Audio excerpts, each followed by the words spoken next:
Me and Jake running down the street with a handful of comic books, kicking ass and banging chicks and drinking booze No, not and me. smoking Not weed. me. I'm married. Yeah, well, I'm married. Jake. Can't do that. Yeah. Off panel, off topic with Jake and Tyler. Wish you could see the dance I was doing. I wish you could see. When are we gonna do video? I don't know, Jerry. I don't know when we're gonna do video. Wait, don't we usually yell at Terry? By the way, not even 30 Fuck seconds. you, Terry. Dang it, man. I just said fuck it. Hi, I'm Tyler. The kid can hear you, probably. Oh. Did you turn it up on this? Oh, wait, no, it's getting a little late. We're recording a little bit later, Yeah, so he's so going to be going to bed. Shush. Well, I'm just saying. Listen, you. First of all, I was trying my Don't darndest. bullshit me. Where's your... Fuck you. Unprepared. You made me like do a this. motherfucker. Okay, you get... Well, I've been grinding... I've been grinding into dust at my job. Grinding tax forms and fucking loopholes and shit. Yeah. Look, I'm tired. Making And that's- money, and I'm Jake, and that's Tyler. Man. Where are my benefits, motherfucking shit? Yeah. Yeah. Anyway. So don't bullshit me. Is your phone turned up? Start there. Start. Jesus H Christ. It's not even. The Bluetooth isn't even on. You fucking. The lights are on, but nobody's home. Oh Christ. Start over. Danish Farina. We should get some Farina drops. Is this dummy number 1? Put dummy number 2 on the phone. All right. You do that every time we talk about him. He's Sydney, tough. if you say one more fucking word, I'm gonna get up and bury this Time fucking out. phone. Wasn't he in really here. a cop or something like that? He was a cop in Chicago for a while. God, because you could tell. It's a thick Chicago. His first show was called Crime Story on NBC. It was a Michael Mann produced television show about mobsters and cops in the 50s. And it was really, really cool. I've watched it since. It's not as good as it seemed like we thought it. I don't know. But fuck you. Nice. He had dark hair, so he didn't have his... I think most people recognize I only him. recognize him with the gray hair. Right, Yeah. but he had dark hair, and he was younger. He was probably like... that's a good question when he stopped. I'm sure he was a cop for at least like 10 years. I feel like if Spider-Man were in Chicago, he would be J. Jonah Jameson. Listen here, pal. You think I want pictures of that goddamn wall crawler. Listen. I'll bury this fucking phone in your fucking head. Listen here. All right, I need pictures of that red and blue tight wearing weirdo. Yeah. Yesterday. Get out there. Get out there and make sure you bring me a couple of bratwurst on the way back. What? Yeah. Tomorrow we're going to see. Can we start the show, please? Cubs play. Cubs. Episode 224, everybody. Yeah. Yeah. You want to just jump into it? Fuck yeah.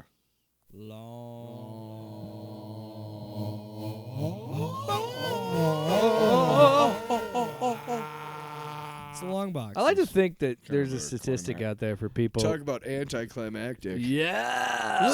Oh, sorry, what? I don't know what we're doing. You were about to say something. I'm just saying, I want to know if there's a statistic of people that like freak out every time we play that drop. What the hell? Is my fucking hearing? Am I tripping again? Am I on shrooms? Again? Usually it's again.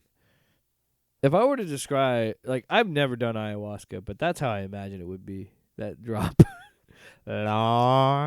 Weird sounds. You know, it'd be like, yeah. Maybe just take a hit or two. Not too many. I've got to drive later. I freaked myself out. I turned it off. Well, all of a sudden we were looking deep into each other's eyes. I got into the void, and I did not like it. I got into... sorry. I can't fucking help it. I'll start this time. Oh, will ya? Because we didn't do one last week. And we reset, so yeah.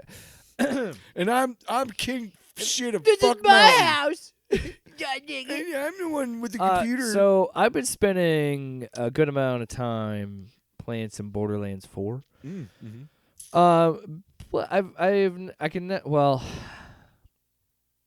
I don't think I haven't finished every Borderlands game, but I have definitely played a significant amount of every Borderlands game. Yeah. Look, I'm not gonna pretend the game doesn't have flaws, but it's very much like that's kind of just the state of video games right now. Where a $70 game that has performance issues that are just ridiculous, and a game where you look at it graphically, and it excuse me. God. You look at a game like that Blow graphically, your nose. it shouldn't have the issues it does on PC, where like people with the highest end PC, they can't play it. And look, Randy Pitchford is not the way that he's been he's the CEO of Gearbox, who they're the publisher, or they're the developer of the game. The way he's handled this release and how it like the performance issues with the game has just been like sad. Honestly, it's like, dude, Well, take a break from Twitter for 5 I don't know seconds. if you're aware, but they don't have to give a shit because you're all buying yeah. this bullshit. I'm part of the everywhere. problem. I know. No, but I'm just saying, like, no, we, yeah. You You have to vote with your wallet. That's We the all best. did this to ourselves. Yeah. Okay, continue. Well, we didn't have much of a choice. We Did we? live in a capitalistic world. Yeah, how do you make money now? You get famous on Twitter. I get it. There's a lot or worse. TikTok. I get it. I understand. There are a lot worse things in the world. I'm just saying that I understand why people don't want to pay for at this price at this time, and why people don't, are upset with the game. Fuck you, man. I think all criticisms are valid. I will say this though, my experience with the game, I have overall enjoyed it. I've had a few crash outs at the game, but that's just me, not having being skills, a douchebag. not being a good gamer, dude. You suck. No, but it's not. The Borderlands games are not complex. It's a pretty basic plot, some ridiculous characters, a lot of crazy, absurd, over the top violence and guns and loot, and it's enjoyable. And look, to be honest, it's a great, and I know people that have this experience. This is my experience. Because it's split screen co-op, I have played a lot of it with my wife, and it's been fun because it's a thing you can do with your significant other. So from that aspect, I've really enjoyed it. And I really like.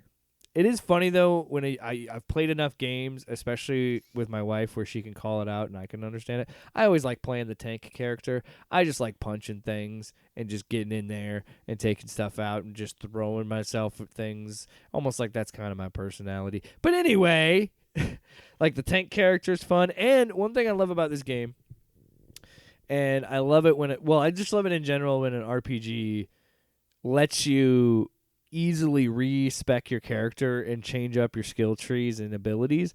And excuse me, I need to clear my throat.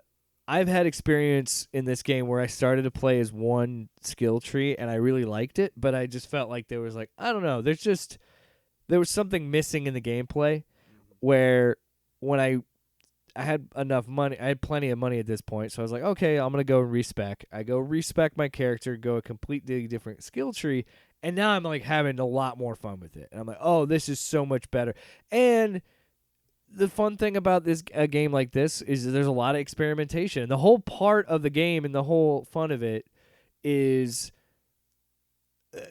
of how you can maximize a build and how you can constantly mix and match builds and styles and action skills and things like that. And the I don't even know, the 10 or so hours I've played so far of it with my wife, I've really enjoyed. I'm probably going to stick around for a while. I don't know if I'm going to buy the DLC or anything like that, or if I do, I'm probably going to buy it on sale. But overall, I'm having a good time with it. So yeah, that's how I feel about Borderlands 4. That's how I feel. That's good. I'm really excited for you. You want to talk about your shit? So I buy comic books. You don't say. You don't say. Once a week, and I go in there, and I have the way that I pretty much the original 3 Absolute titles are really the only ones that I buy on a regular basis, an ongoing series. Mortal Thor is now on my pull list. Maybe Fantastic Four also because I've been liking that comic book. What are you laughing at? Fuckface. No, Sorry, I don't know why because it's so mean. no, we'll talk about it later. Fuckface. We'll talk about Moral Thor later. Oh yeah, we are. So I basically go back before I get my pull list. I go back and I look at all the books and I see if there's anything that interests me. And yeah, I go for number ones because I want to jump on board at the first story arc, the first part of the story arc, whatever it is. Yeah, I actually like it when comic books are like a new storyline starts here. Like, sweet, thank you. It's very helpful. But what I saw back there, and I think I had seen this before, is EC Comics. It's published by Oni Press, and it's called Cruel Universe, and it's right in the vein of all the EC comic books from like the 50s, and that's like Tales from the Crypt, Weird Science, Weird Fantasy, Two-Fisted Tales, Vault of Horror, The Haunt of Fear, like just these great fucking, they're just great comic books, and they're all these short stories, and so it's a comic called Cruel Universe, like I said. And I thought I would get it, and it's only $3.99, $4.99. Well, fuck you.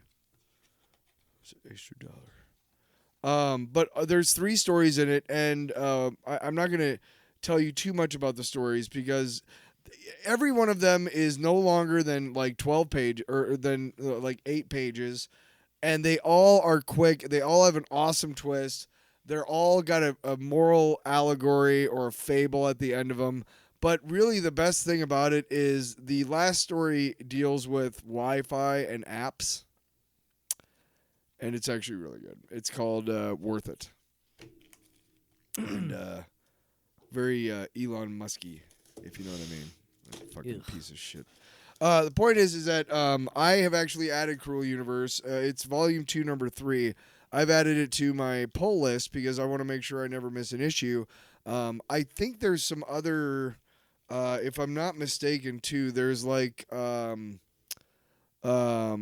Universe. Yeah, there's also Outlaw Showdown, which looks really cool.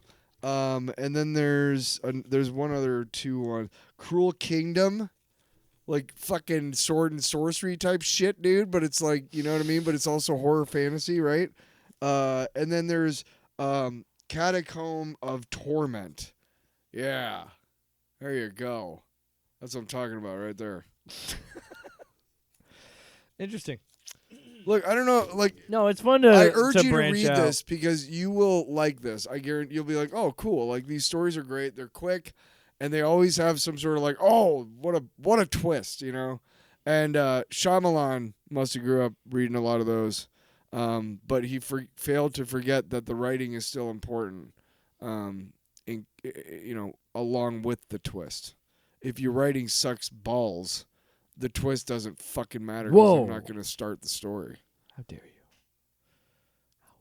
Also, you killed off Bruce Willis. Go to hell. In a fucking puddle. You fuck. All right. So...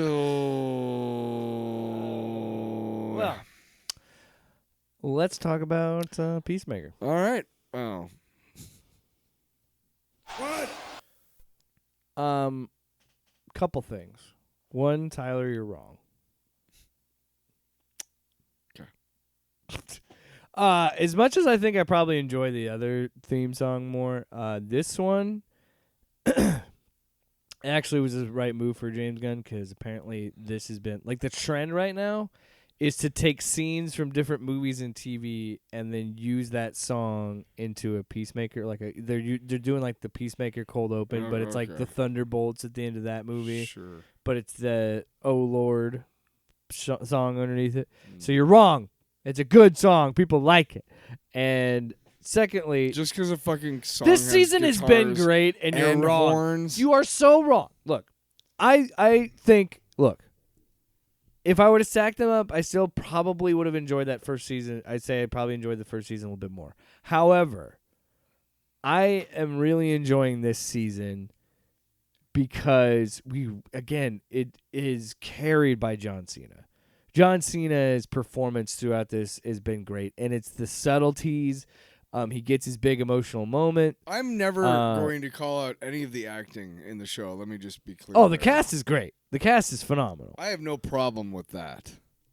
And we'll kind of just jump straight to. Well, yeah, we're gonna jump around and jump to spoilers. The funniest part of this show, funniest part the of this opening episode was so clearly funny. was. How did I miss that? That was so good. That was funny. That was hilarious. How did I miss that? Fuck, how did I miss that? Like it's just this giant Hitler yeah. film. But here's the thing. First things first. Like, what are we doing? Like, we're not even. We're not even. No. I'm gonna. You always do this. What? You always filibuster me with your array. What are you mad about? Honestly. What was the point of it? Point of what? So what if it's in the comics? What was the point of going to that other dimension to end up Vigilante just randomly killing his dad, which is not funny, by the way. I don't know why you think that you need to like kill a character or viciously maim them for laughs, James. I don't think it was okay, comedic. so what's the point of it? I didn't think it was comedic, but well, then what's the point of it? Like, it didn't have to happen. You're writing the show, James. Vigilante does not have to jump in. You can have a character go, hey, wait, Vig. Time out. Before he starts stabbing his dad, and then they almost kill the other dude, and now they've got a random dude in a random dimension who's coming after him at some point. When is that one going to be? When is that tease going to be, first of all, paid off? Look, I will say this. I don't think he went far enough in this episode.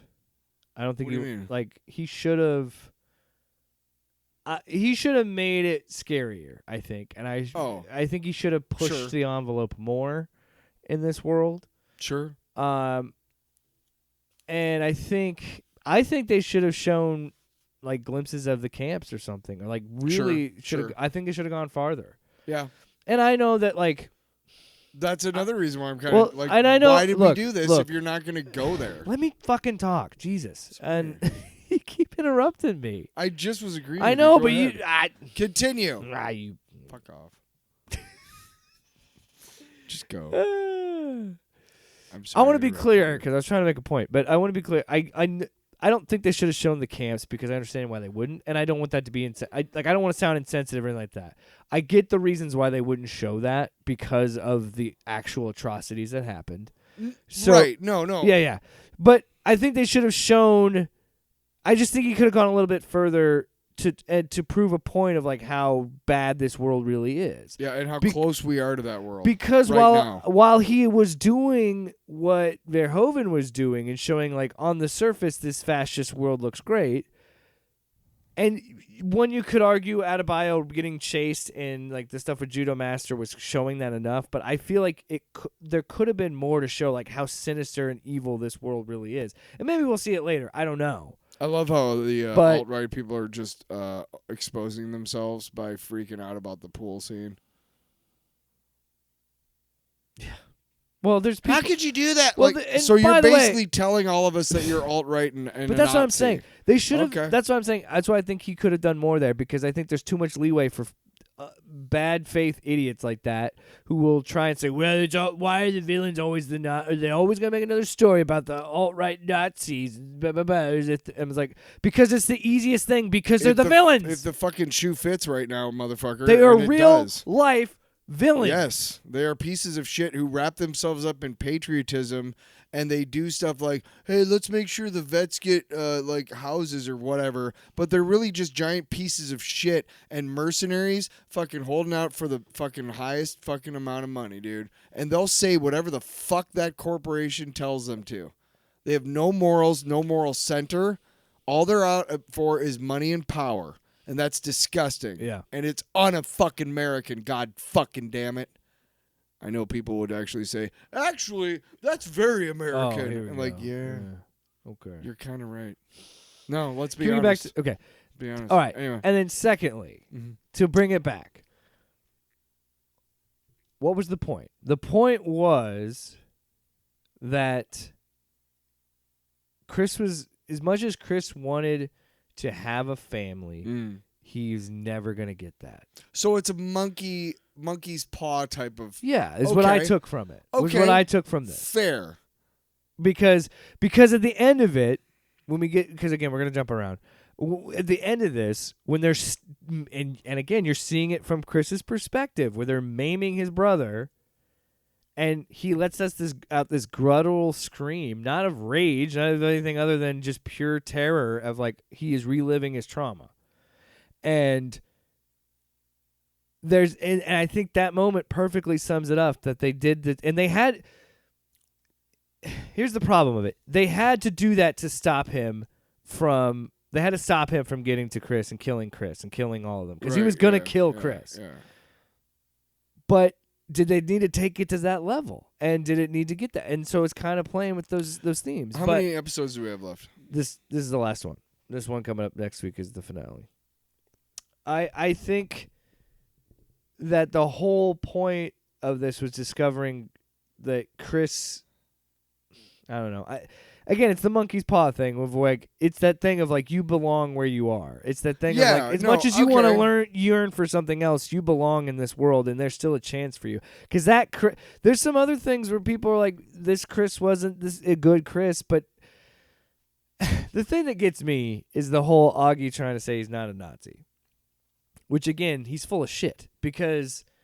While he could say he's not a Nazi and he can be a loving father to his son and to Chris, and that's not what Chris had. His son, even if he's like, I'm not a Nazi, his son clearly is because his son yelled about a black person, was trying to throw him in a camp. Yeah. And, it's the thing of like, well, what are you really doing, Augie, to make anything better? It's like, you just killed all those cops. Oh, they aren't innocent. They're dirty cops. It's like, yeah, but you still murdered them. They didn't get that choice.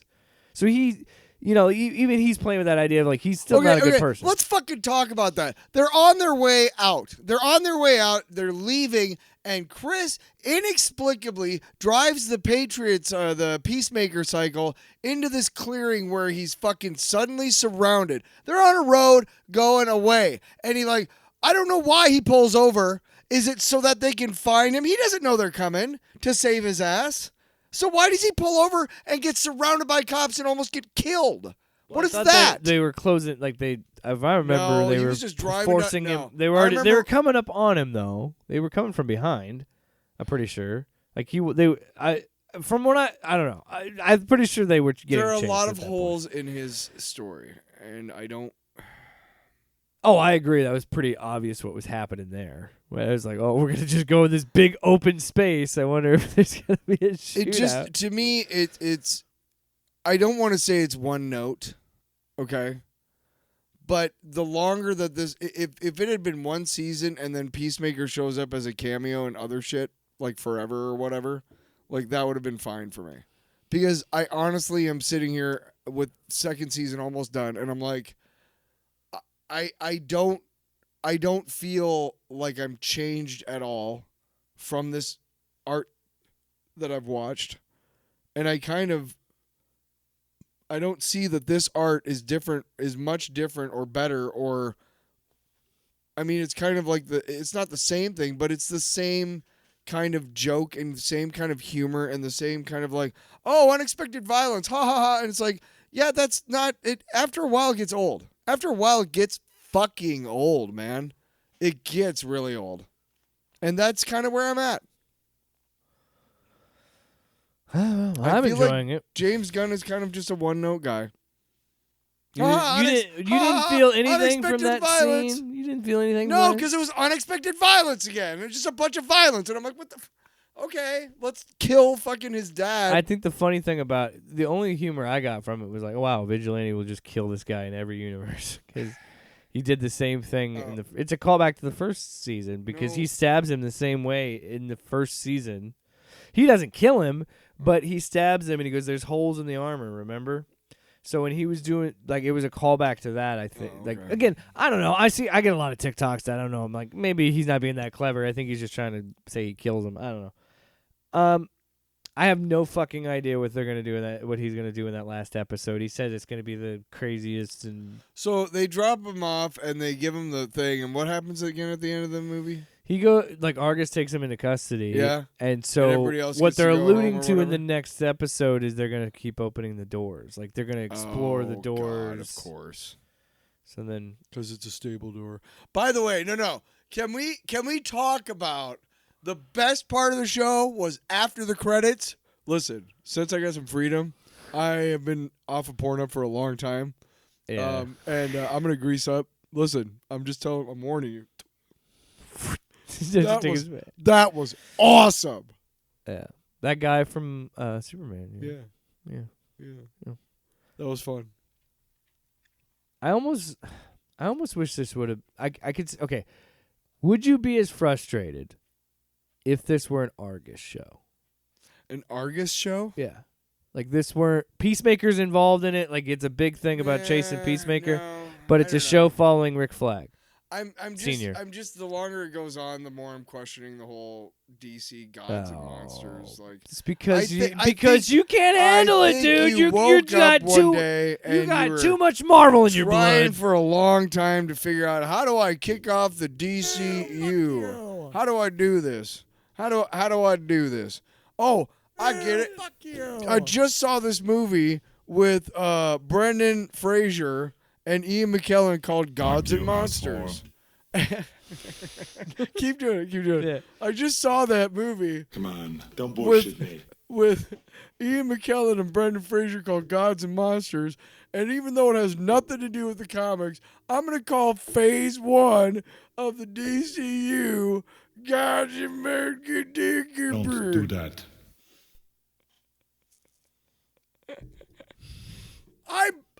Are you fucking done, you big baby? I don't believe in you, James. You're big. I don't believe in you know what anymore. you are? You are a fucking Marvel shill. That's You what know you what you are. are? You are the jungle, baby. So I'm coming day and night. I mean, it's terrific, right? Yeah, you're confused. So am I. You're confusing so bad. I was just trying to find an Arnold drop, and I did not mean to. Right. Here's final thing. Do I ballsy. You have way too much Arnold on there. Oh my god. Do I like this show? No, tell me what you're gonna say, because I know what I'm gonna say right back to you, and it's this. You are the motherfucking Antichrist. There, is that better? I got some Paul Giamatti. As far as it goes, like I'm gonna watch it, even but if I'm not gonna like it. No, I'm gonna watch it. Even if we weren't doing it for the show, I'd probably watch it. I do enjoy. It's the kind of stuff that's right up my alley, right? Like it's just not what you wanted for Peacemaker. I feel like. To be honest, I want. That's what I was getting want an evolution, and to be really honest, after 3 fucking Guardians movies, a Superman movie, and a season and almost 2 of Peacemaker, and fucking Creature Commandos, I've just about had it. I've just about said, like, where is the evolution as a storyteller? Superman was a huge leap forward for me, in terms of his storytelling. So you want more of him doing like Superman and Man of Tomorrow? I just want him to evolve as a creator, and if he doesn't need to do that. I understand, and he said Peacemaker's great because it gets me back to my roots, and it's where I can really cut loose. Because obviously Superman, you can't have, right? He said that, right? And I get that. And if that's the case, if he's just having fun, then who the fuck am I to say that? It's not that I'm not enjoying it. It's just, to me, you know what it is? It's watching fucking, it's being so enamored of the country I live in and watching it fall short of its expectations. It's watching James Gunn with all that potential and continuing to use dick jokes and fucking unexpected violence for bullshit laughs when he's capable of so much more. We saw it with Superman. Okay? I'm just saying, you just don't want to do the edgy shit. Maybe not. I mean, I love Gen V. That's fucking just as sexual and unexpected violence as James Gunn. But for some reason, I don't know, maybe it's because the themes are more... I don't know if the themes just resonate more with me. I don't know. So I think I would have... You pushed me to it, man. I would have preferred this be an Argus show that had Peacemaker in it. because That might actually... while it very much does have great character moments with John Cena as and Chris's character has good character moments, but to me it just feels like I think your frustration is that some people's frustrations they have with Superman that I don't think you and I had, but I think you're having with this. There's too many cooks in this season, and I feel like I said at the beginning of the season and how I probably was going to feel, and while I have enjoyed the episodes, I do have a little bit of, we're going up to this finale, and I'm looking at the finale, and I'm like, for a fucking show called Peacemaker, there's an awful lot of Peacemaker in this shit. And I'm like, maybe he'll be in it more in the episode when we actually see it. But I'm just saying, I feel like there's too many things he's trying to do with a show that should just be about Peacemaker. And if he wanted to do what we did with this, again, I feel like he could have had it be about Argus and all that shit. Do that fucking Waller shit you wanted to do, and then lead it into Peacemaker. Or have Peacemaker be in it. Do you remember the comic book from this summer? The Peacemaker, Yeah. the Vigilante Eagle, Something whatever. like that was fine. To be honest, I would have rather seen that filmed than what we're watching now.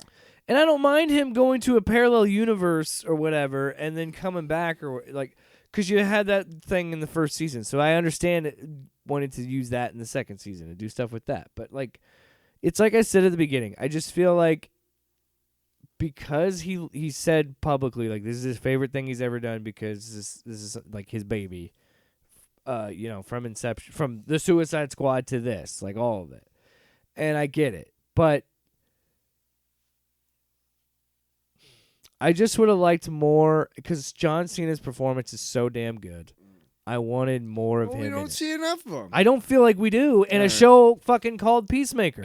So if there are if there are criticisms to have, I think that's one of them for me. And again, I have enjoyed every episode. I think every episode has been very funny and enjoyable. But I just feel like I need more Chris and I need more Peacemaker, and I don't feel like we're getting it, and I feel like he's just using this as a way to set up more stuff in the DCU, which I know that's what he was saying, but I didn't expect it to just be this much. Well, but who knows? I could be completely wrong, and it's all about Chris the next episode and a little bit about the other universes. I don't know. Well, we just talked about Gen V a little bit. Time out. Before we get to Gen V, another thing real quick. Episodes are too fucking short. The episode should have been longer. Haven't they been like a half an hour long They're like each? 35 minutes, Yeah. 40 minutes. Like, come on. Yeah. You know what? Yeah. There you go. Because you know what? If each episode was a little bit, like 10 minutes longer, like 2 or 3 extra Chris scenes, I'd probably feel a little bit higher. We would already be back from the alternate universe. Let's move on to Gen V. I am just, every time I watch the show, I love Little Cricket so much. Every character, I think the brilliance and genius of this show is that they somehow are able to write these characters with always holding a little bit back to the point where they can always surprise you with these characters, right? Yeah. Where Kate is surprised by Little Cricket coming to save her, right? And then Kate surprises us by being stronger than she normally is, pulling out a staple out of her. You know what I mean? And picking a lock, yeah. Like there's moments, Marie realizing that they have her sister. Yeah. Like moments like that, like that's to me the best part about this show is that they've been able to write these characters in such a way that they can always. Oh yeah, well fucking you were hey check you were wrong about this, whatever.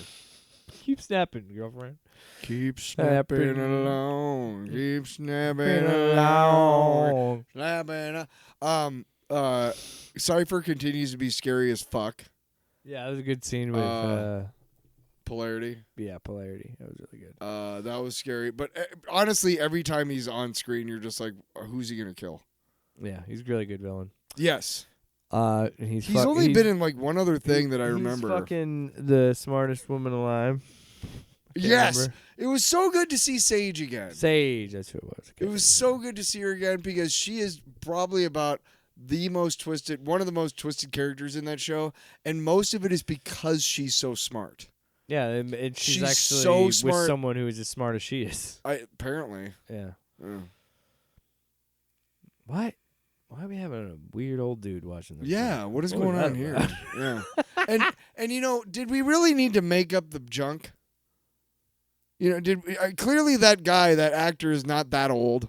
It's all makeup, right? Like the old No. skin, right?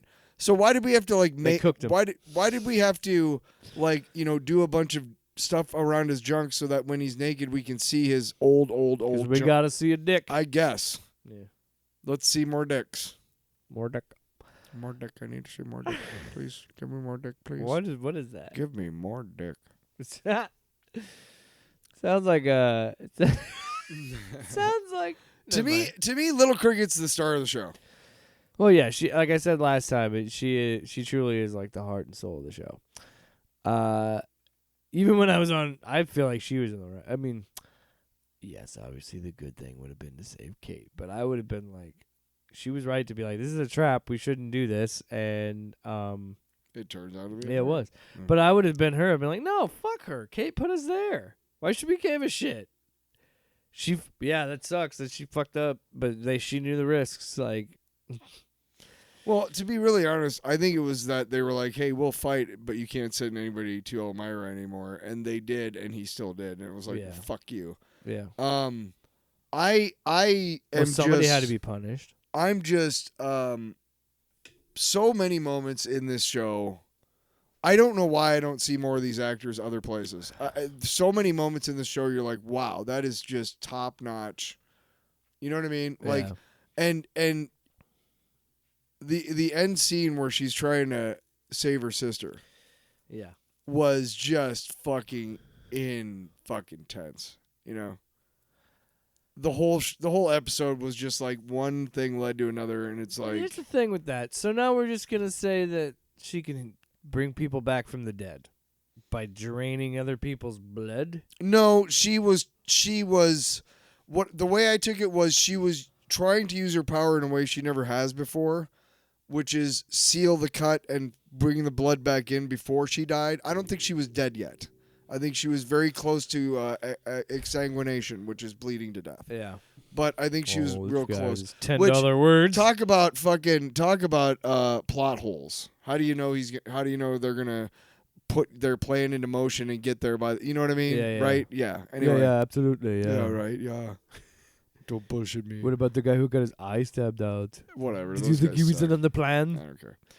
He had a family. But the way I took it was that she was trying to use her power in a way she'd never tried before, and everybody around her suffered because she didn't understand how to do it this way instead of, like channel it here. Right? Does that make sense? She didn't know how to channel it right into her sister and so that's why everybody else around her was affected because she was using her powers in such a way she'd never had before. I don't like the idea that we now have a soup that could bring people back, potentially bring people back from the dead, because it's like, well, I understand it's not like she's that's what I expect from somebody who loves Peacemaker. I was just the whole time I'm being. I can never talk about Peacemaker. Hang on a second, because hang all on. you do is yell. No, I'm about making it, fun and of I don't me. have fun. I'm making fun of me. I was just saying, like, the whole time I'm being effusive about fucking Gen V and just, oh, Gen V is the genius of this. I was just waiting for you to be like, fuck you, dude. Yeah. Just go to hell, Tyler. No, it's fine. No. I'm gonna be the better man here, and I just don't care. Like, okay, it's not that I know. I don't care for it. I mean, it's still a good episode, and I enjoyed it, and I like where the season's going. But it was, to me, like, I just don't, I worry about the implication that we have a character that could bring people back. That's fair. And I understand that she wasn't like, I think that there will be a narrative reason of like, well, she was just bleeding out, like you said, like she hadn't bled out yet, but there was enough blood for you to save her, But it's like She wasn't bleeding. it reminds me of force healing in Star Wars, and I'm like, Yes, go okay. fuck yourself. Is what I was thinking about that. Because now it's just, you got Deus Ex. How about Franklin Maria. bringing back? So anyway, I worry about that, but in first steps? yeah. You're just like, fuck. Fucking fake ass Fucking- baby. Fucking fake ass. CG fucking baby. Stupid. I'm still mad about that because it's for real. It was Oh, one God. shot. I know. Why is there a CG baby in one shot? I don't give a shit. I still don't give a shit. I do, and you need to. Oh, I'm mad about Peacemaker, but I love Gen V. Fuck you. That's what I'm saying. There, you better? There you go. You feel there, better? buddy? There we are. Bring it back around. I think Peacemaker's better. No, I'm kidding. You're right. No, I really don't have an opinion. I feel like right now that I don't think I like Gen V better. I don't either. I don't think I don't- have a one or the other. I think we're about the same on Gen V, but I just don't like Peacemaker as much. This as is you what do. this is what I love about the genre and why I think there isn't a fatigue in it, because you have these two shows that exist in the genre and both are trying to do very similar, but story very different and trying to achieve different goals. I think. But- I think here's what I here. Let's for. But we just did say that last week. Judge our time by the art we for presented. right, but for a real quick moment, let me. Knock the table. They both use unexpected violence and nudity and sex, sexual content, drugs, swearing. That dude dark in the other dark dude's humor. butthole. I don't know why, but maybe it's because they don't use as much humor in Gen V. I don't know why, but like they Gen really V has they satire, really- but it's more of a they drama. really are starting from they're starting from the same place, but Peacemaker's like we're gonna go way farther over into comedy than we are anything else, even though we have these dramatic and elements. Peacemaker has emotional moments. but Maybe it's that's why I yeah. don't like it as much. Maybe, and that's kind of silly because I it doesn't matter to me. But I think maybe I don't know. I think that's why I like Gen V better. Is because it's more, it takes itself more seriously. Maybe I don't know, but I definitely like Gen V better. And when you look at the two shows, they're very, very similar. They're coming from a very similar place. The plots are very similar. The storytelling, hooks that they use are very similar. But I still think they're trying to achieve a very similar, but I think both different in a way. Sure. Like very different. But I'm seriously sitting here going like, why do Well, I maybe like one so much maybe that's better why. than If the you were to other? choose, maybe that's why. But I don't know. I don't. And I But don't. it doesn't really make sense that I don't like Peacemaker. That much. Look, let's. And I know. Let's move on. I think it's a sports thing, but Is stop. it break time? Stop comparing fucking everything. Stop comparing art like this because Oh no. no, and that's what I'm saying. That's we're not doing that. I was just making a joke because like Yeah. I am very much enjoying both shows, and I think that I am surprised because I knew I was going to enjoy Peacemaker, but I'm surprised that I enjoyed Gen V as much as I have. Fucking Oreos are kicking my ass. And props to them because I think they've handled the passing of that actor very well and found a way to. I still think they're still showing images of him and still honoring him, and like I think that there are like genuinely raw moments with characters when they talk about him and they think about it because it's a tragic story, and I think they've done a really good job of making that work in a narrative and respectfully writing him off the show, But like the scene where Cypher throws that in her face about being like, yeah, he died, or throwing that in Polarity's face where he's like, he died because he was weak and he couldn't do what I asked. And like, God, Cypher's so good in this show. No, I'm not gonna eat that steak because you got your blood all over the knife. Gross. You can eat it. I don't mind. Oh, also, why doesn't he eat anything? Why have we not really seen him eat? Oh, there's more to Cypher than we know. Still, Why is he not eating? there's still more that we don't know. Yeah. I really do think the old guy is not his dad. It's the Godalkin. Yeah, that's what I thought too. It's for the dude from the first scene. Thomas Godolkin. What a fucking weird first scene. No, not my butthole. Before we move on to the books, comparing art like is not a ideal thing, and I will use one example till the day I die of why comparing art is so infantile and I stupid. mean, it's fun, but we know it's not. It's Right. not. It's not. I was really trying to productive, do it right? to point out that you know what, like I should like both shows very equally because they are both right up my alley. If one is, the other one should be too. Is kind of where I'm going. Right. But one is not, and anyway. Right, and that's perfectly fine. I had a friend once. It was probably after Foo Fighters' second album, and he was talking to me, and he's like, "I'm just never gonna like Foo Fighters." I'm like, "Why not?" And he's like, "Cause I fucking love Nirvana." And I'm just like, "Okay, well, first things first. Like, just because Dave Grohl is in both bands does not mean they're anything like each other. In fact." Nirvana was Kurt Cobain's baby, and Chris and Dave were along for the ride, and they added their own stuff and made Nirvana what it is. Yeah, with Kurt, they were musicians. Yeah, but Foo Fighters is all Dave, and Dave is party rock.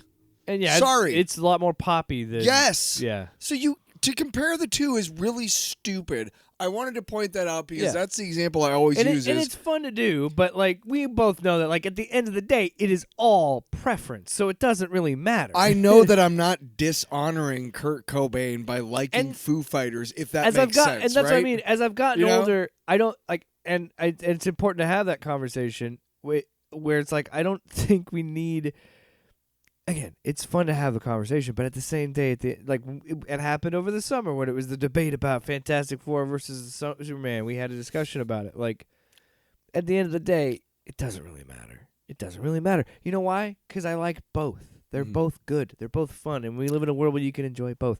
Because at the end of the day, brand loyalty is silly. At the end of the day, you guys want to see Tyler booting up Peacemaker every week? Are you ready for pain? Are you ready for suffering? oddly enough, that's how I wake up every day.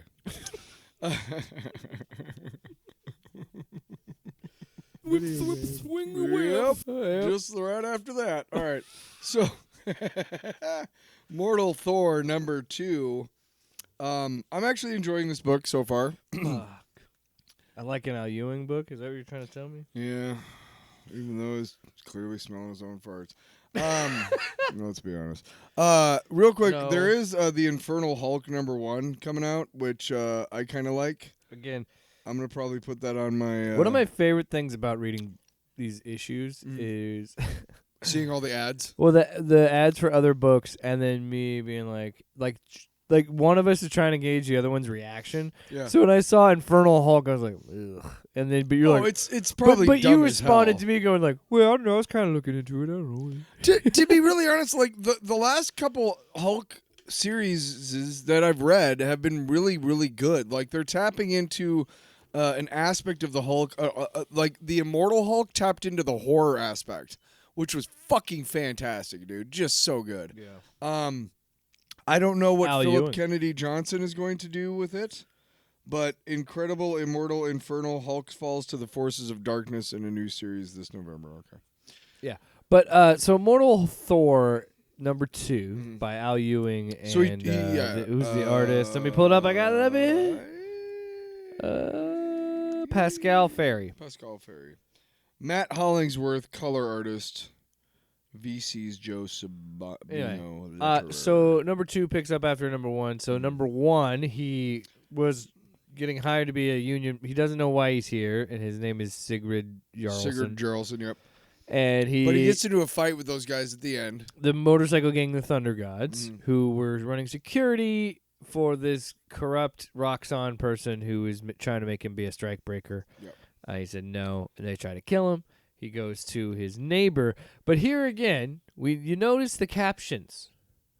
From Loki. Are from Loki, the god of stories. Because we have to keep doing Loki and Thor. And that's the one aspect of this issue I didn't like. I just like...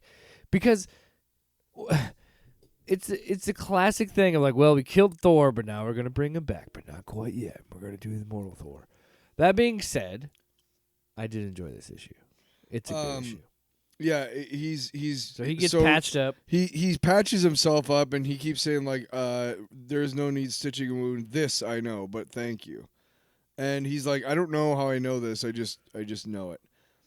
So he tells her the story about what happened with the guys, and he is again stitching himself up, And she's like, I know this is crazy, but I would need to borrow a drill, and this will sound strange, I know, but if you have some elastic, perhaps, or thin rope, like a bungee cord, and Loki's like, another piece coming together. And this is where, to be really honest, like, if you're going to change a character, if you're going to do like what if blah, blah, blah, or da-da-da, right? Okay? Yeah. You're going to have to make it interesting to me. And Al, you might be smelling your own farts, but this was pretty cool. Where he puts the bungee cord on his hammer. Oh, I loved that so right? much. Isn't that cool? It was a good... No, the whole sequence of him beating up the Thunder Gods. He just goes to their thing and he just beats the shit out of him with his hammer. The part where the guy shoots at him and he throws it. And it reflects... The bullet ricochets off the hammer and hits kills the guy him, yeah. and kills him, yeah. So fucking One guy, cool. he fucking throws the hammer into his head, Yeah. into his Oh, temple. yeah. I was like, good God. There's a lot some... more violence in this. Yeah. But it was really cool. And then he just beats the shit out of him and he says, "Hey, I will come back. Bury your dead, choose a better life, Yeah. or I'll come back." But then Roxxon, at the end, the guy who's running the Roxxon operation is talking to somebody and he's like, "Hey, I don't know, you're the head of the snake or whatever." And he's like, "You're right, I am. But he's like, I need help." He's like, in fact, I'm the entire serpent, but let's not stand on ceremony. Call me Blake." Donald Blake? Well, that's the inference, I think, because he's got a cane. Yeah. And Donald Blake famously had a limp. Next in the book, Roxxon Construction has a vigilante problem, but whoever this quote-unquote Thor is, they know he's only human, and the people they've hired to find him are much, much more. Somewhere in the city, a man with the hammer is being hunted. I made a joke. It looks like the Serpent Society because they're all wearing green. That is, the head of the serpent. That's what I thought they were going for. Yeah, that's definitely. It is reminiscent of back in the day when the Serpent Society had like their own like army, like their henchmen. That's what they looked like. So, I think that may be where he's doing. But I'm intrigued. For now, it's a fun book. I think so. Again, I like the idea of playing with a character who's so established. How much more can you do with that character, right? I think, one of the biggest, other than this, I think one of the biggest recent, changes to Thor was the whole Jane Foster thing. And that was brilliant. Yeah. It was like, oh my God, why didn't nobody think of this before, type of thing. Obviously, we've thought of this before. There was a time when Walt Simonson was writing the book where Thor died. Anyway. Well, I mean, that's every comic book, isn't it? Every comic book character. Yeah. Let's move on. All right. Absolute Wonder Woman number 12. Year of 12. And I just got to say, before we get into it, that Kelly Thompson and Hayden Sherman are the... Kelly Thompson's writer. Hayden Sherman is the artist. Yes. And just so fantastic. And ending it here is so perfect. Don't you think? Oh, yeah. It was such a good end to a year. I can't... Well, and now... So... I think next week we're going to catch up to Batman and Superman. Yeah, I had Batman, but I just forgot to bring it last week. Otherwise, we'd be talking about it tonight. Yeah. But she's in, last we saw, she's fighting all the fishmen. She's using the trident of Poseidon. Her and Clea are fighting, and she's trying to tell Clea, like, hey, you're not... The reason why you're having such trouble is because you think these things belong to you. You're eating your fish people. She realizes that she's Atlantean. Yeah. So her response to that's great because she's like, actually, they regenerate their limbs. She's like, they regenerate their limbs. Yeah. So, it's a great honor. Yeah. But she sends a rock with Ferdinand and says, go, find my sister and stuff. Io, and she's just trying to fight him and stuff, and they go back to... Oh, and she's like, I don't want to leave you alone. She's like, I won't be alone with all these fishmen. I got another... All these men fish. Yes. Yeah, what did she say? She says... I won't be alone with all these men fish, I'm pretty sure. I'm not alone. Look at all these men fish. We will meet again, yeah. And she... So he follows the rock back to the thing. They all walk out, and Petra the siren is freaking out because she doesn't know where she is, and he goes out and calms her down. Yeah, so that everybody's because everybody around is like dying, or not really. They just can't hear because they're covering their ears because she keeps screaming. Everything was fine until you got here. Was it, though? You're trapped inside a prison, cut off from your natural habitat, your homeland, eating your own menfish. They heal and regenerate limbs. How else would we survive? They know it is an honor. And she goes, I am going to bring you what you ache for more than anything else. Water, how did you? It's not just, but it's the Pacific Ocean. Well, and then, and when that's important, too, because when she says she describes her justification, Yes. because Wonder Woman brings it up later when she's like, yeah, but Io and Ferdinand were in similar situations that didn't corrupt them. So You were a monster. she's in on this thin maze, ice. But are pretty you a much. monster Yeah. outside it? I'm willing to take the chance and find out. She pretty much is like, You will find me less You're a accommodating if I see oh, damn it, I was trying to. I was going for also, it, man. it's girls. Why are you taking these boys? Damn it, man. Anyway, what were you saying? You will find me less accommodating if I see you are still a monster when given your freedom, Clea. The choice is yours. So they all leave, and finally she says we're out of time. The water's coming. Io needs to go through the door. She does, and she gets zapped by lightning and seemingly vaporized. Yeah. And I'm sitting here reading this. I'm like, what the Damn. fuck? I was like, whoa. Come on. And Steve is like, I don't know. She comes out of the water. Because I thought, like, this really means, like, she has to be. Because it's implied, like, she has to be the last Amazon.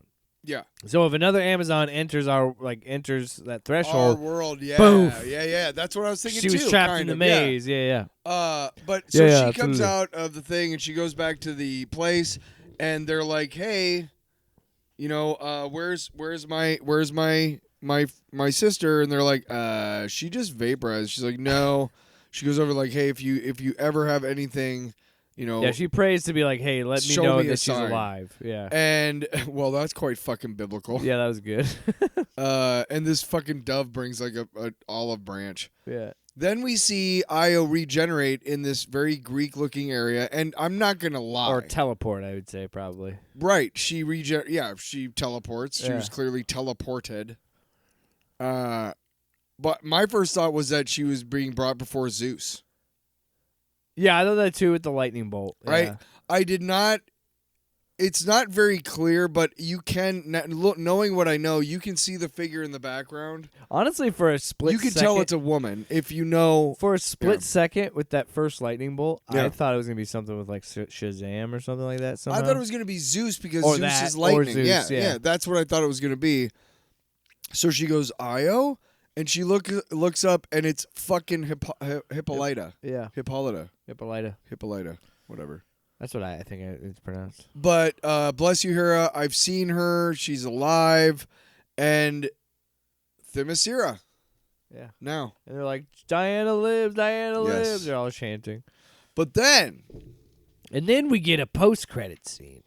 Dr. Poison gets the suit she wants, but there's a whole bunch of stuff. We see, I think that's probably Giganta, or Yeah. whatever her name is. I'm not familiar with Wonder Woman. Some villains. sort of tiger. I don't know who that is. That's a crocodile with a wig on it. But Zatanna, it looks like you're Yeah, finally going outside yeah. after all, Zatanna, because I'm going to send you to kill a witch. Yeah, that one I was like, what? I am pretty Zatanna? excited, dude, because Zatanna's a cool character, man. Yeah. Yeehaw, man! Yeah, looking back Books! on it, a whole year of Absolute Wonder Woman, I think, and we'll talk about Absolute Superman number 12 and Absolute Batman 12 When we get there, yeah. next time we get to record. But honestly, Yeah, before we sign off, let's talk about our first year and how we feel. Like, you go first. excuse me. You were already going. Well, yeah, at least for Absolute Wonder Woman, I think, yeah, consistently it's been in my opinion, and you'll say this too, it's probably consistently been the best book. Yeah. Of Absolute. Now that's, I mean, I don't hold that issue, the little backup issue, like the filler issue against Absolute Batman as much as you do. I don't anymore. At the Yeah. time I was just like, you got to be fucking kidding, Yeah. because you did have a year Yeah. to get it ready. Come on. And here's the other thing too: is Dragato's been the main artist like for most of the other issues. A couple issues. Anyway, here. go ahead. Yeah. Yeah. But I think it was a good book for us to really jump in. And honestly, I think it is a really fun book for any. Like, let's be honest. Why does DC? I mean, I know DC's known for like doing the graphic novels and Elseworlds and things like that. But yeah, that's kind of the thing with DC is they like to do these kind of universes. And I mean, there's a couple examples. I mean, I got Earth 1 books over there, which was like I think in like 2011, 2012. That was an initiative to be outside of the New 52 and it to be this whole thing. And I feel like there's an obvious reason why they reinvent these characters, these iconic characters like Wonder Woman. Yeah. And this is this book is a great example of getting two people who don't read Wonder Woman. The only time I've really ever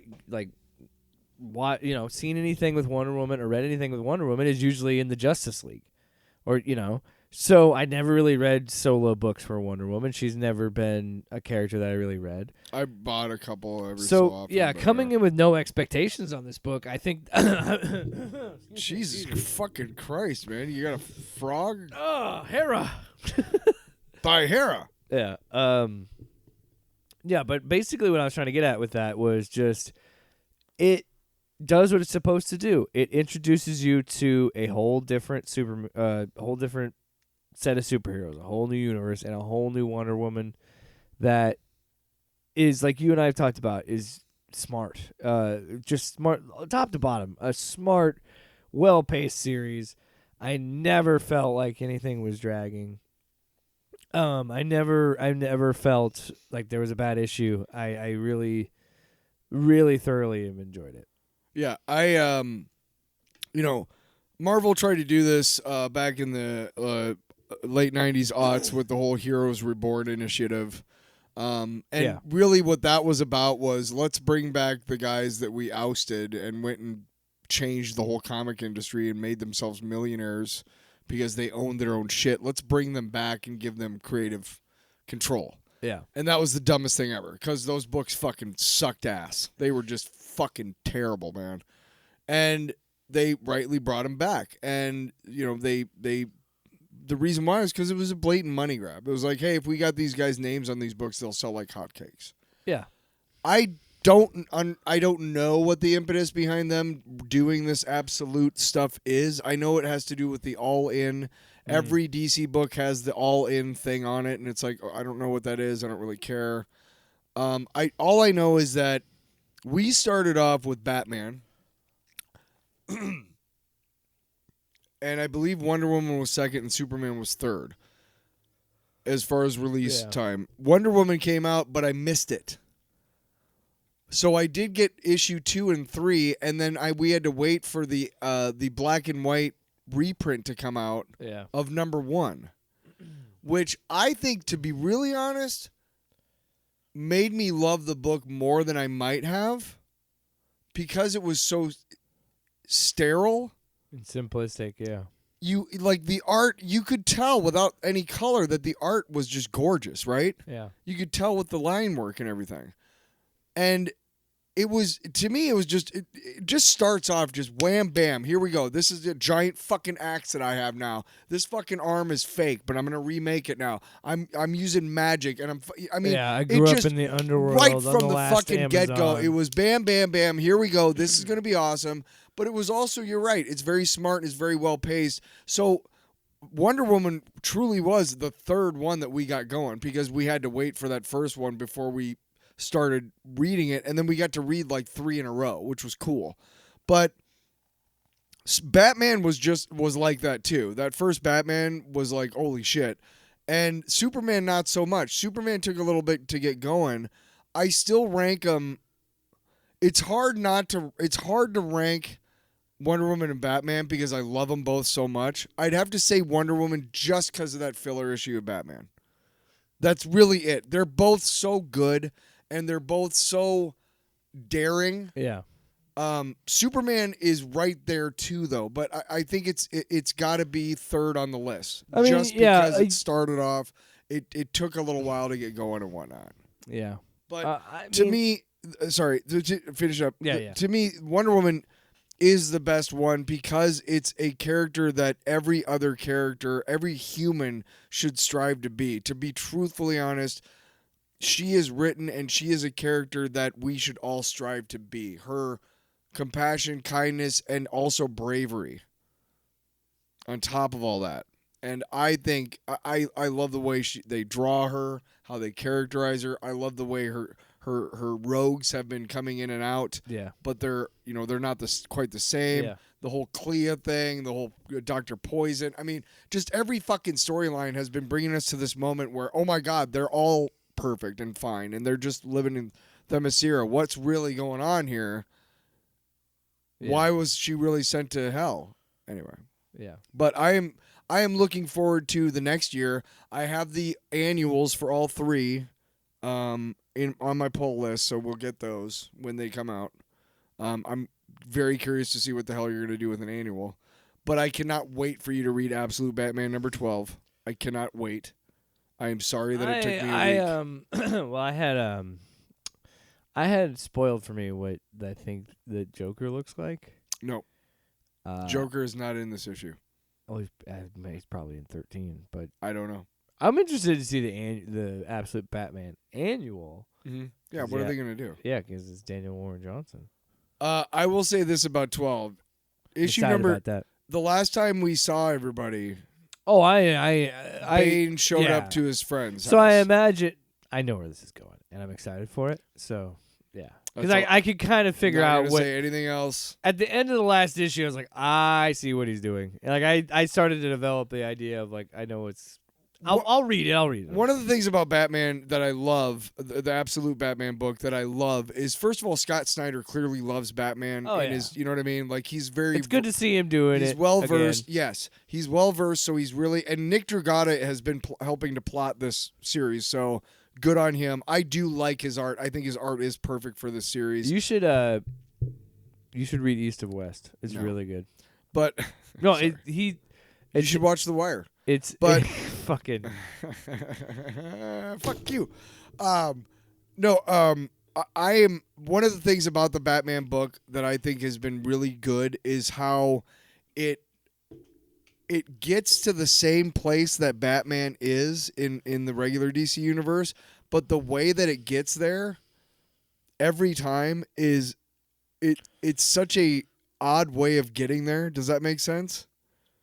Yeah. And issue 12 is one of my favorite I think issues of the series so far. I think that series really is Scott Snyder just fucking cutting loose. I love it, He man. drove a fucking elevator shaft. I love it. An elevator shaft. He took his ears and stabbed a dude in the face with them. He's got a giant fucking axe on his fucking chest. By the way, we were so wrong.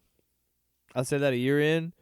so Absolutely two wrong. years ago, when we first heard of this, we got wind of it, and we saw that stupid fucking bat symbol. We were like, "Oh, this is gonna be horse shit." Look at us now, I will say singing the praises. those three books are still the best. Yeah, I'm enjoying Martian Manhunter, but I have completely bought. I have jumped off both the Flash and the and Green Green Lantern Lantern, don't ships. care. I don't care. don't care. You know what I would love? Absolute Cyborg. Give me that. Let's see what we can Oh, do there's with an absolute. You'll see. that. it in- Absolute Evil. Yes, I don't know what That's that the is. evil Justice League in the Absolute universe. I'm going to make sure that's on my pull list because I missed. Remember, that was when we first started doing books again for real. Was when the Absolute books started coming up. So about a year ago is how long we've been doing Yeah. books again, which is Yeah, we good. kind of kicked it off with the Absolute. I really, a year later, I gotta say, I'm really enjoying being able to read books and talk about books with you because I don't have anybody to read comic books and talk about with. So it's really nice. Yeah. I don't. So it's nice to be able to, like, and I know you love comic books like I do. You're a fan of the medium. That's why I like books like this. Well, yeah, that's what I was talking about with. That's why I loved Absolute Martian Manhunter because and I've said it on the show. I love. Javier Rodriguez is one of my favorite comic book I artists. absolutely love I see what books you did that put. I've been doing it for a bit. No, I just keep saying it. I keep saying I absolutely love it. Fuck. What was I saying? You're talking about Martian Oh yeah. Manhunter. Well, that's what I'm saying. Those are examples of it. Yeah.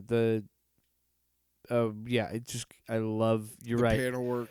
And it is fun to talk about the medium because, like I've always said, like there are a few things where it's like I will always love to pick up a comic book and read a comic book, and it is kind of weird because it makes me think about because I've been watching Batman Brave and the as we're wrapping it up here.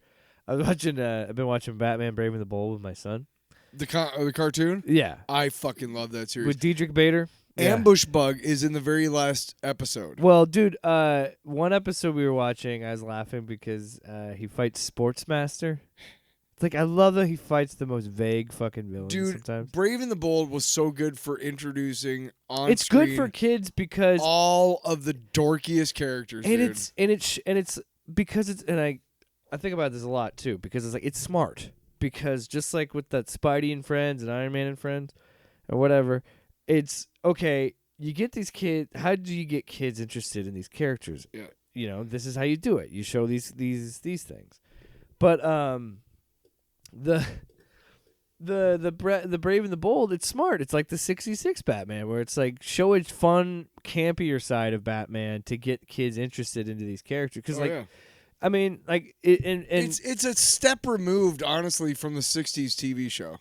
It's very much in that vein. The yes. music, the art style, everything is He very pulls much shit out like anti-shark, and it's funny. anti-bat, anti-shark Dude, repellent, the or second whatever. episode has Plastic Man, and it's a Batman team-up show. It is Yes. literally a Batman team-up Every show, and the best, to be honest, the best part about that show, I say that a lot, to be honest, but the best part about that show, Absolutely.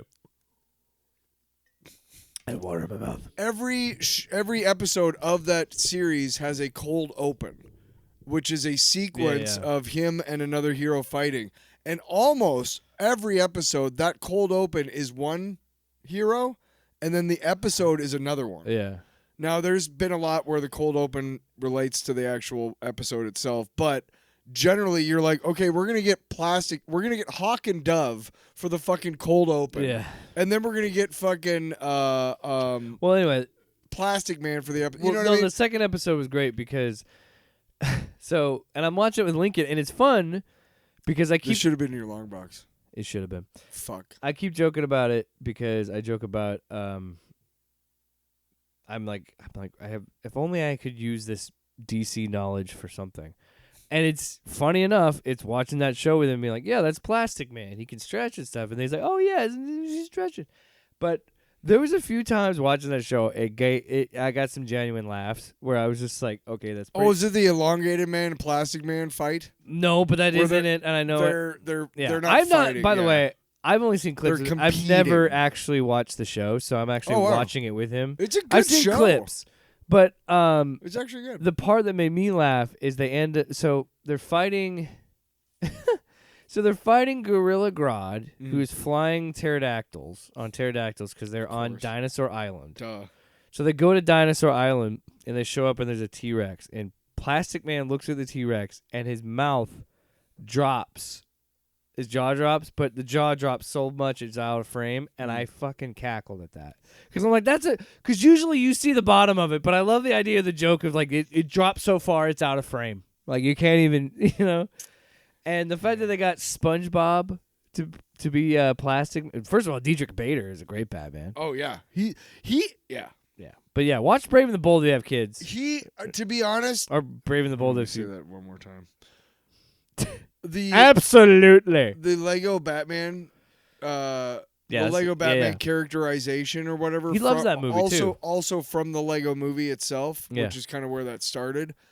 I think a lot of that has a lot owes a lot to that Brave and the Bold cartoon. Oh, yeah. Because I think Diedrich Bader took the Kevin Conroy Batman Yeah. and injected humor into it, like a little bit of tongue-in-cheek, wink into the audience type of thing. 'cause Well, he has that does great a lot. deep voice. Yes. But it is very much like And there are many times he says shit like, that doesn't make any Batman sense. doesn't eat nachos. Yeah, you know what shit I mean? like that, Right. Yeah. Yes. So I think that Kevin Conroy, Diedrich Bader, Oh my God. Will Arnett in Lego Batman, right? Fucking, I forgot to mention, Plastic Man's origin in that fucking show is he was in the Kite Man gang, which I'm like, there was more than one.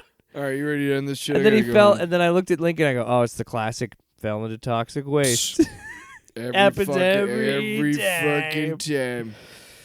I tell you what, man. You know what? I had a friend once. He You fell know into me. toxic waste. You're never gonna believe what happened. He's dead. Don't jump into toxic waste. You won't get superpowers. That's fucked up. Off panel, off topic with Jake and Tyler.